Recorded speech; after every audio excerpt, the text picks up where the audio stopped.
Ladies and gentlemen, please welcome JERMEL NAKIA to the show. What's going on, bro? Hello. What is happening? You look good.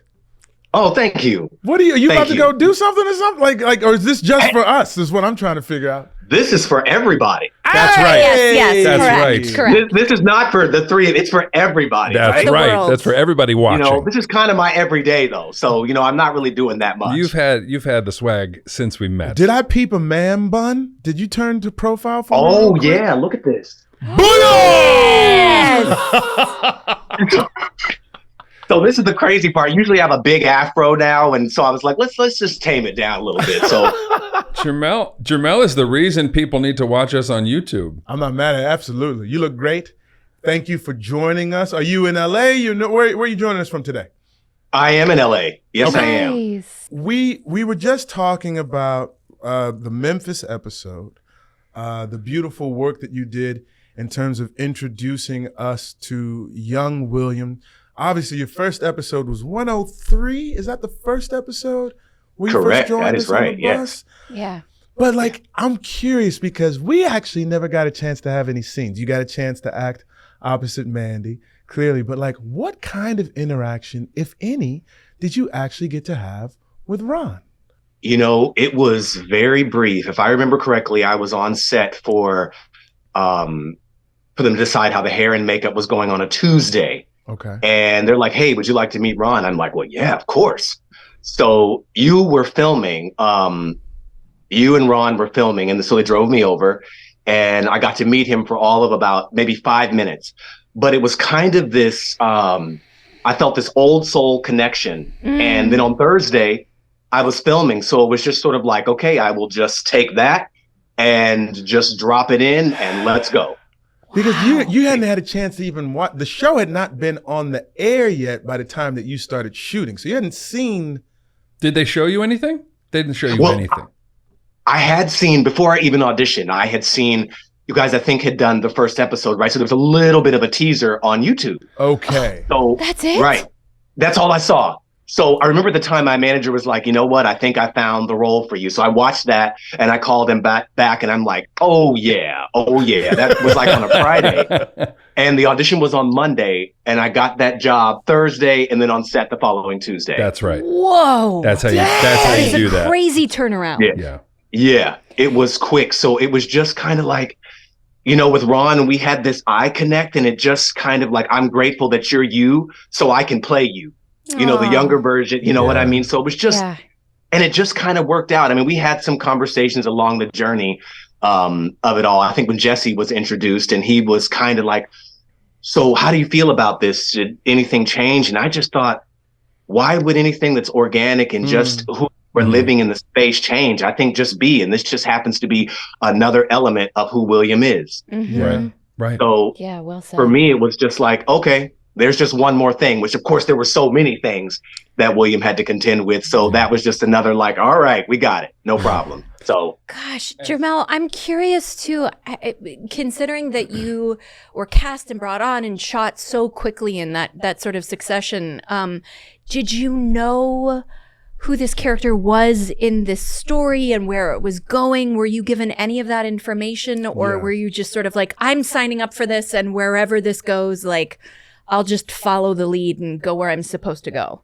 No, I really didn't. I wasn't really given much information. I just, I always felt like my work stems from like some sort of ancestral place. Sure. So I was willing to just follow it. I was hoping that this could be any man who just happened to have fallen and got the opportunity to get up. And that's exactly what I believe William ultimately was. It was nothing stereotypical about it. But the one thing that I worried about, of course, was, the heroin addict. And you think at the top of that, you're like, oh man, what's this going to look like? But again, that just happened to be something that this innocent old soul had to deal with along the journey, but had nothing to do with a stereotypical journey of living in mahogany skin, shall we say? Absolutely. We were talking about that as we rewatched this episode, and they have these montages that compress time so much, and the gift that you gave us by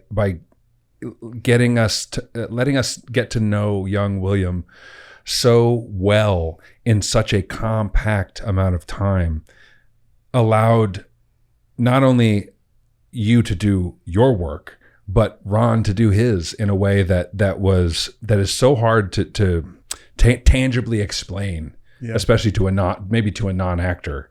Right. The gift you gave the show and the audience in investing in Ron. It's two separate people. And I think it maybe happens sometimes in this show, but I think this is the best case. Yeah, the best example. Yeah. Especially how quickly we needed to love and connect to both of these people, the young man and the older man. And you mentioned the heroin addiction, and that's just, it's grist for the mill, right? It's a period in this man's life. Totally. And he is many things, and at one point he was a heroin addict. Yeah. Right. Man, it was just did you rewatch this episode by chance? Or when was the last time you saw it? And I have to tell you, when I saw it this time, it was so different from when I saw it the first time. It just felt, everything about it felt different. Like I was like, wow, did I ever even see it? That's almost how I felt about it. Yeah. Did it make any difference also just knowing that Ron is not here anymore? Oh, completely. Like as I was watching him, I'm looking at him and I'm just thinking, you don't have many opportunities where you play someone else, like you know what I mean? And you share the same soul, and this doesn't really happen. We all have our own stamp in life, our own soul that we bring to our characters or whoever it is. But I shared this with someone. Yeah. And so when he passed, it was like the older William, of course, went with him. And then it's kind of like, but we still carry it on, if that makes sense. You know what I mean? Like you don't share these things. Like when your soul leaves this earth, it goes. But now I shared this with someone. And that was a huge, when I even thought about it, the memorial, I was like, wow, you don't have that experience. You don't share that. It was such a joy to see you there. We were talking about earlier how happy we were to see you. Yeah. That you showed up. I was saying, like, I don't even know how many interactions he got a chance to have with Ron, and clearly it wasn't a ton of them, but like you showed up. Which, and I remember asking you, like, I couldn't not show up. Yeah. No, I mean, I think that again, here we go. If I shared a space with someone that out of just sheer respect, whether or not I had the actual time with him on the ground, like you guys did, I did not. But there's no way that I would have missed that. I just feel like it would have been borderline inappropriate, if not just full on inappropriate. Yeah. So, for sure.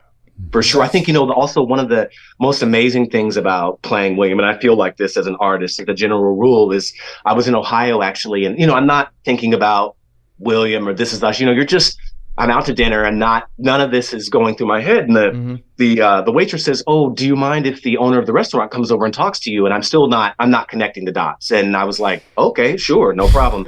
So he walks over and he says, I want to let you know, first of all, thank you for being here. And I used to be a heroin addict and I lost my family, but they started watching This Is Us and saw you and called me and said, "Is this just some sort of human affliction? If so, can we kind of work on this again?"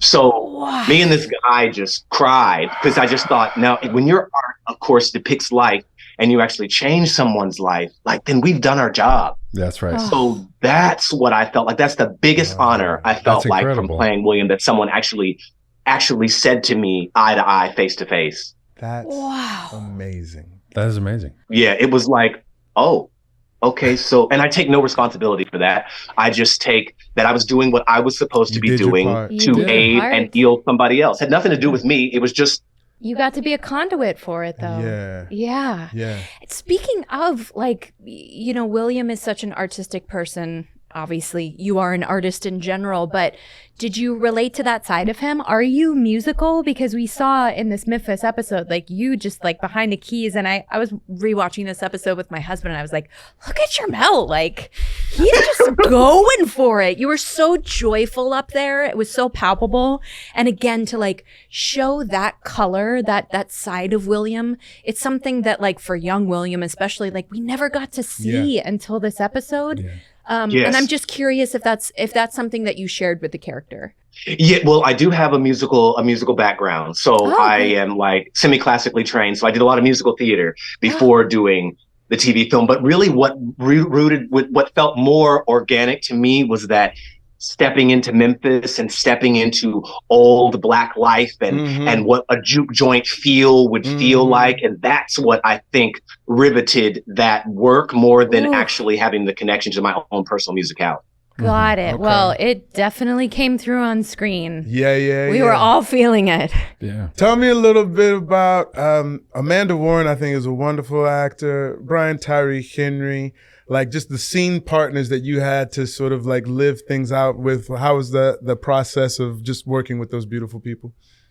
Well, you also, again, there's no time here, right? We're just rolling. Yeah. So, with Amanda, I saw her from her trailer to mine, and I was like, "Hey, how's it going? Hi, Mom. See you in a minute." And then, I mean, it was literally that's what it was. But she again also has this extreme depth that I think is one of my greatest gifts as well. So it was easy just to lock all right, we're ready. That camera's going. Let's do it. And one of the things that I do, I usually do not say any line before filming, period. Nothing, because I feel like I'm making the decision on what the other actor is going to say to me. So in order for me to listen, then I don't say it at all, because that's whatever you're saying to me, I now need to respond to it in an organic, in the moment feel. And that's the way it was with Amanda, 100%.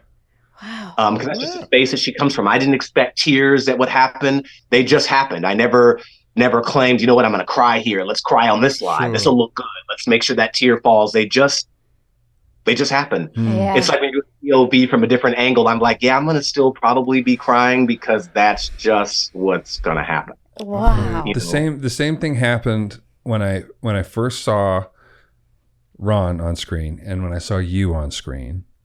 You look into this person's eyes and I instantly had the same reaction to both of you, which is I love this person. Like this person, this soul, no matter what they do, no matter what they say, like they feel, I felt like you both felt known to me. Yeah, like there's a familiarity there. There's such a softness and such a kindness too. And both, like, look at that face. Yeah, right? But I mean, I felt that working with you, and you feel it when you watch it on screen. It just emanates from you, and it emanates from Ron as well. It's just, it's so wild that they were able to find that. Well, I just think that was like the gift that we were giving each other, to sort of somehow live on the same plane of just as old soul human beings. You know what I mean? It's just a little bit deeper than your average pedestrian. Yeah. So, you know what I'm saying? So when you meet on that, in some ways, it just makes it easy because you're already there. So now just step into who this man is. Right. Sure. And yeah, and I don't know. I actually, in a weird way, I found it, I don't want to say easy because that's not the right word, because all of the elements were given. Familiar. Yeah. Familiar. Let me ask you, you're talking about the juke joint and sort of like the negritude of everything that you were sort of enjoying in that environment in Memphis or what have you.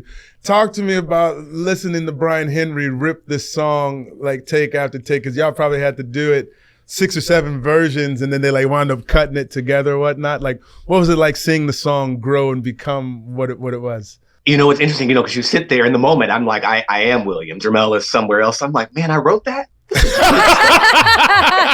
Pat yourself on the back. I'm like, this is awesome. And I am playing this song over and over again. You go, William. So from that stance, honestly, because that's what I feel like, it's really happening when it's happening. Yeah. This isn't like a script. This is, we're filming real life for me. Yeah. That's the best way I can describe it. Is it's just like, okay, we might do it 2 or 3 times, so we're just, going back. But at the same time, it's actually happening. You're living in the space. I have a question for you. As a character, how did you feel about Rebecca's decision not to let William in Randall's life? That's a loaded question. Yeah. As a character, you're saying, or as like a? I mean, we can say character and then as a human, sure. Okay. it's a complicated dynamic for me as an actor, as a human, as a character. Like there was so much sort of mixed up. So I'm curious what your thoughts were on the whole thing. Yeah, I actually remember that day really vividly, Mandy, because you and I had just filmed something right behind that set. And I went straight into that because I was in that. When I opened up the letter, I'm there by myself. And I remember changing into the outfit and I was already extremely emotional because I felt so, did she really just say no?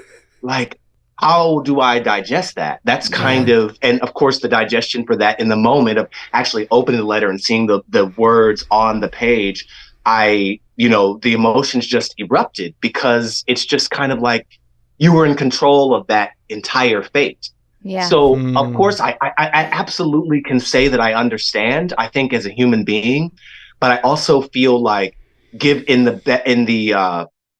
I felt sorry for self and felt sorry for a man who that may actually happen to in real life. Yeah. Like it's just like not being given that opportunity. So I can't say that I have fault there, but I definitely feel like, but what if? Yeah. Like what if you had allowed it? Like what would that have looked like? How would his life have changed? Yeah. There's a lot of mixed emotions. I mean, it's the same thing like when I dropped you off at the bus or at the firehouse. Fire station, yeah. And that was a serious emotional scene for William and for self, because I just thought, I did absolutely think it was the best thing for him. And obviously as the show played out, what your life looked like ultimately because of this selfless act. Yeah. And also, but it was also like, man, this is so hard to drop your child on a doorstep and you don't know what's going to happen. You dream and you hope he has the best life ever, which you did, but who's to say? All I knew is I can't do it. I've got to be man enough. I've got to be strong enough. I have to live in this space, in the spirit that this is the right thing. Yeah. Wow, well said. Yeah. I think just you asked that question because I think like from the beginning you were like, I don't think Rebecca should have done this. You know what I'm saying? But you do in 117, you said, look, I made a mistake. I should have done that differently. And it's this beautiful moment that we'll get to when we talk about this episode. But I say like, it's okay. It was enough time because I knew that I loved him and I know that he loved me. Yeah. You know what I'm saying? Which is, I guess that's all you want out of the interactions, the relationships that you have in life is a knowing. Not like I wonder if or confused, but like a solid knowing. Correct. I was loved. I loved in return, Yep. So yeah. Question for you, bro. What else have you been up to lately? Is there anything that anyone can catch you in right now? I know these streets are hard, so there's no problem. I'm saying if there Plugs is and something, hugs. Yeah. what can we refer people to see your enormous talent on display?